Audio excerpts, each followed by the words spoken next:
this is Amar. Welcome back. So today I'm going to share with you my daily studio routine of what I do. So first thing I like to do is I like to do some type of physical activity in the morning. When I go to the gym, do some type of cardio, lift some light weights. And I know you guys are saying, Amar, well buddy, you're starting the video off wrong. You're talking about exercising and going to the gym. Some type of physical activity in the morning is what I like to do. Then after that, moving on, once I enter the studio, the first thing I like to do when I enter the studio is I like to do vocal warm-ups. So when I do vocal warm-ups, I do about total lip trills, scales, you know, the humming, hey, hey, hey, hey, lay, all up and down the scale, and what else? Lip trills, like I said. And then that's about 20 minutes, and then for another 10-15 minutes, I like to do warm-ups for pitch. So I like to do my pitch exercises, which help me sing on key and help me sing on pitch, which in turn will give you a better outcome in your music and by delivering that much more of a better song. So after that, the next thing I do is I review my songs. The songs I'm working on this week, or the songs I'm working on in general. It could be 3 or 4 songs that I have on the go. Because I do spend, let's say the night before, the day before, I usually invest about, when I'm songwriting, realistically about 1 hour to 2 hours per writing session, because for me personally, I'm putting all my energy and all my brain power into a song, and it can be very tiring. So if you're really pushing your mind, 1 hour or 2 is a lot for songwriting. And I review the changes, and I like to go through the whole, either verse or the first verse or the majority of the song, and see if it's making sense. That's the thing that I keep stuck in my mind. Amar, does your song make sense, or is it a pile of junk? So that's where I review. And after I do that, the next thing I do is I open up my sessions and I check the music that I'm working on, my actual songs that I'm in the process of making and recording. I review all the changes my mix engineer makes. I review all the changes my mastering engineer makes. I review the changes that my instrumentalists and my musicians make.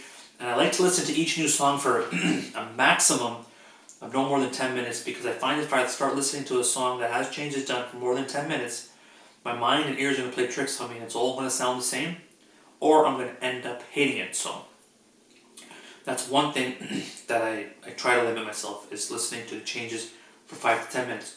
So after that's done, the next thing I do is I like to start working on songs.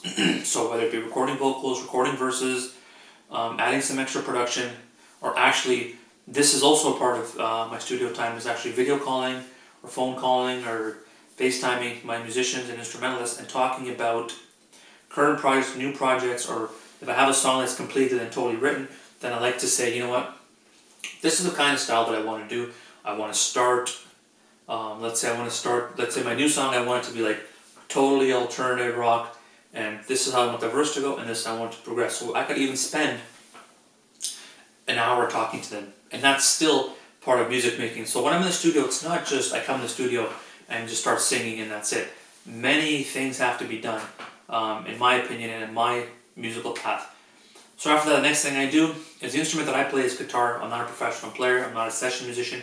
I'm totally amateur, but I know enough to use this guitar as a songwriting tool for my songwriting toolkit to help me write songs. So like I said, I warm up on the same exercises that I learned from my very first lesson. I do those for about 15 minutes.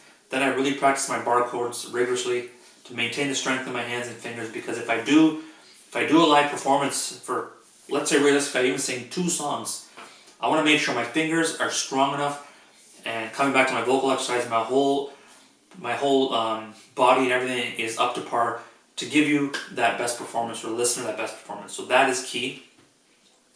And what else do I do? Yeah, that's about a good 80%. 20% is next, the good old social media. Social media, just like this, making this YouTube video, updating you guys what's going on. Instagram, TikToks, social content creation, always maintaining that, because I know, guys, it happens. Us singer-songwriters, when we go into the cave, when we go into the studio, we become studio rats, and sometimes we get so deep into the music that we just lock out the rest of the world, and we don't want to do this, but that has to be maintained, because we have to let everybody know what's going on with our music. So being a singer-songwriter, that is just as important as making music. And after that's done, another bonus thing I like to do is I like to browse. I like to check out any new gear and any new studio products that are coming out, whether it be a new microphone, new interface, new synthesizer, new drum machine, or anything that I can add at a feasible price to my studio to always add that much more to my music. So right now I'm looking at currently using an SSL interface. But by the end of the month or so, I'm going to be upgrading that to probably Universal, like an Apollo, like the big one. I've been saving for that one. So like I said, that's also a part of what I do in the studio, because that is also tied to music. So anything that's tied to your music, that's putting your music even one micro step forward, is considered just as important as singing, or you want to call studio time. So those are the majority of things that I do in the studio as well. And so we have songwriting, we have vocal warm-ups, we have equipment, we have like music changes, mastering changes, mixing changes. What else do I like to do? Oh, then I also like to listen to some of my older music that I've released in the past. I like to see exactly where I can improve and how I can improve. And what else do I like to do? In a nutshell, those are the main points of what I usually do on a daily studio session. And oh yeah, plenty of water. Stay hydrated. I know that you guys see that in every singing video or every video in general. Stay hydrated. Stay well fed. Be healthy when you come to the studio, because at the end of the day, it's all about your mindset and your physical set, because those two things tied together are going to help you give you the best performance possible. Alright guys, I think I've pretty much covered all the topics. Now this is what I do in the studio. This is my personal routine. And everybody's got their own routine. I like to do mine as early as possible as I can in the day, because sometimes that's when I'm the most fresh.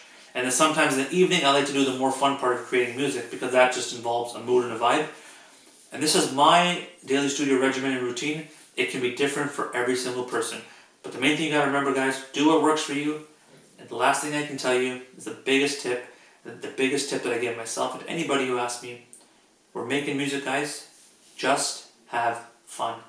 If you have fun and have a great time, honestly, deep down, your music is gonna be better than you think. So my name's Amro, guys. Peace out, and we'll see you in the next one.